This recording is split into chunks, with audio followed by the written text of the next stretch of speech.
I am sure to incur a good deal of reproach. But what am I to do? Is it my fault that I celebrated my 12th birthday a few months before war was declared? The disturbance I experienced during that extraordinary period was probably of a kind never given to a boy of that age. But since nothing has the power to age us, despite appearances to the contrary, it was as a child that I had to conduct myself in an adventure that might well have disconcerted a man. I am not alone in this. My school friends will retain a memory of that time quite different from that of their elders. Let those who are already reproaching me try to imagine what the war meant for so many of us very young boys. 4 years of holiday. We lived at F, on the banks of the Marne. My parents disapproved of friendships between the sexes, but our sensuality, which is born with us, though for a time it remains dormant, was aroused rather than quelled by their disapproval.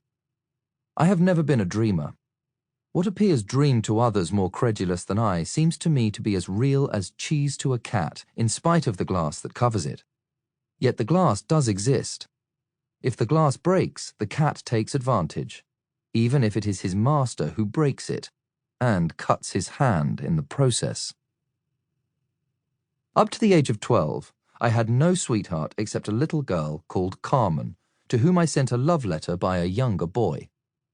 Pleading love as my excuse, I took the liberty of requesting a meeting. She received my letter in the morning before going to school. I had picked out the only girl with whom I had anything in common. She was clean and went to school with a little sister, just as I did with my younger brother. To silence these two witnesses, I thought of pairing them off as well. To my own letter, I therefore added another from my brother, who could not yet write, to Mademoiselle Fauvette. I explained my plan to my brother and expatiated on our good fortune at finding 2 sisters of our own ages endowed with such unusual Christian names. I had the misfortune to discover that I had not been mistaken as to Carmen's good breeding when, after lunching at home with my parents, who spoiled me and never scolded, I went back to school. My classmates were hardly in their desks. I, in my capacity as top boy, was stooping down to take out of the cupboard the books required for reading aloud when the headmaster came in. The class rose to its feet. He had a letter in his hand. My legs gave way beneath me.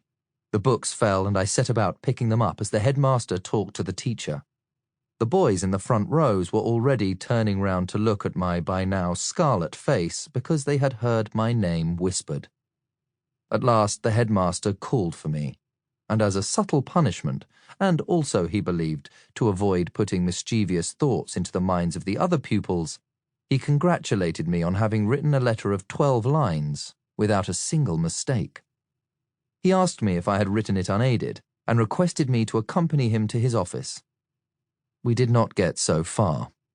He reprimanded me in the schoolyard, in the rain. What really disturbed my sense of morality was that he regarded with equal seriousness the fact that I had compromised the young lady's honour, her parents had sent him my declaration of love, and that I had stolen a sheet of writing paper. He threatened to return this sheet to my parents. I begged him not to do so.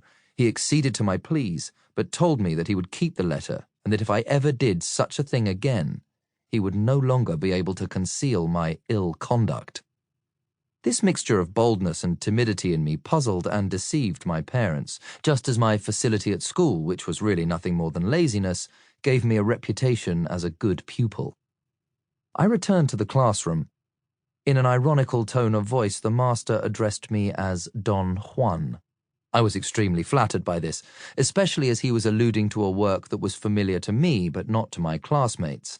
His "Good afternoon, Don Juan," and my knowing smile transformed the attitude of the class towards me. Perhaps they already knew that I had got a boy from the junior school to take a letter to a girl. This boy was called Messenger. I hadn't chosen him for his name, though, to be frank, it did strike me as being singularly appropriate. At 1 o'clock, I had begged the headmaster not to say anything to my father.